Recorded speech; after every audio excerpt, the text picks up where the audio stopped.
TikTok মিকটক ছাইরা দেওয়া লাগবে, শান্তি নাই। ভাই আসসালামু আলাইকুম ভাই, কেমন আছেন? ওয়ালাইকুম আসসালাম, ভালো আছেন? ভাই গাজীপুরতে আছি ভাই। আপনি এই যে আপনার ভিডিও দেখছি ভাই, আগে বুঝছি আগে টাকা ছাড়া কথা খোঁজো না ভাই। এই যে 1000 টাকা দেয়, ধরেন আমার একটা ভিডিও বানিয়ে দেন ভাই। ভাই এই মেয়ে রাহেন, কোন জায়গা থেকে আসছেন? গাজীপুর থেকে ভাই। গাজীপুর থেকে আসছেন? হ্যাঁ। আপনার টেয়া দিত গাড়া কইছে কে ভাই? আমি না দেখলাম টিকটকে আপনি টাকা নিয়ে তারপর মানুষের ভিডিও বানিয়ে দেন, টাকা ছাড়া ভিডিও বানিয়ে দেন না। 1000 ভাই আমার কাছে আর নাই। আচ্ছা খারাপ ভাই, এই যে 1100 টাকা নেন, আমার কাছে 8 টাকা নেই ভাই। ভাই একটা ভিডিও বানিয়ে দেন ভাই, আমার 64,000 ফলোয়ার। আমি জানি আপনি একটা ভিডিও বানিয়ে দিলে আমার 1 মিলিয়ন হয়ে যাবে ভাই। ভাই আরও লাগবে কি?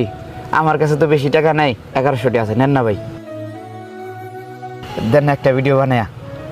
ভাই জানেন আমার এখন কান বাড়ি চইতেছে ভাই, আপনারা কেমনে বুঝাই কমো ভাই। আমি কোনো সময় আমি আমার অডিয়েন্সের কাছ থেকে একটা